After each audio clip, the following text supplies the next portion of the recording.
Okay, so the question that always catches people out. Now it says here, it would take 120 minutes to fill a swimming pool using water from 5 taps. How many minutes will it take to fill the pool if only 3 of the taps are used? Now in this question, we need to think a bit logically because this is about proportion, but it is inverse proportion, meaning as one thing goes up, the other thing goes down.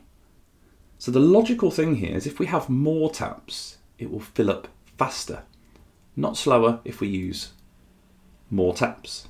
So if we're going to use 3 taps, then it's going to take longer. It's going to be slower to fill up the pool. So we just need to have that in our mind as we are approaching this question. So at the moment, what we're told is it takes 120 minutes, and that is using 5 taps.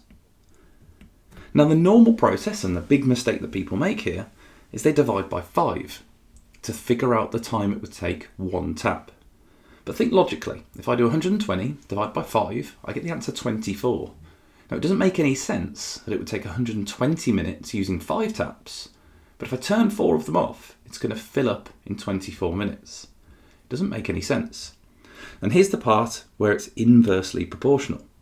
So when over here, we divide by 5 as 1 goes down, which gives us 1 tap, the other side goes up proportionally, so by 5. So I have to do 120 times 5. Obviously take your time with that, but it comes out as 600 minutes. So with 1 tap, it would take 600 minutes.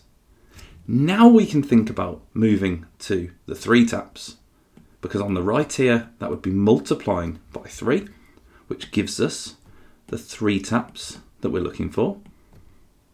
And over on the left-hand side here, again, we'll do the inverse, the opposite of that, and divide by 3, and that gives us 200 minutes. So that there is inverse proportion, and it's whatever you do to one side, you do the inverse, the opposite, to the other side. And you can see that our answer makes sense. We've got slightly less taps, it takes slightly more time. So 200 minutes for 3 taps, my final answer there would be 200 minutes. Now part B here, it says state one assumption you made in working out your answer to part A. Now this is a logic-based question. The assumption that we make is that all of the taps are running at the same rate. So we would say that all of the taps run at the same rate. Now, what that means is, let's just write that in, at the same rate. Now what that means is that if I was to turn 1 tap off, we're assuming that that's not sort of like a main tap, a tap that's pumping a lot more water out than the other taps. These are all identical taps, so therefore we can treat it proportionally. If we had, say for example, a swimming pool that had 5 taps, but one of them was a huge tap pushing lots of water out, the other 4 were just little taps around the pool, it would make a massive difference if we turned off one of the smaller ones compared to the larger one. So we are assuming that all of these taps run at the same rate or have the same flow of water coming out of them. If they are not, then our answer could be higher or it could be lower. So there we go, that's our assumption, a very logical based assumption there, and that was some inverse proportion in context and without a calculator.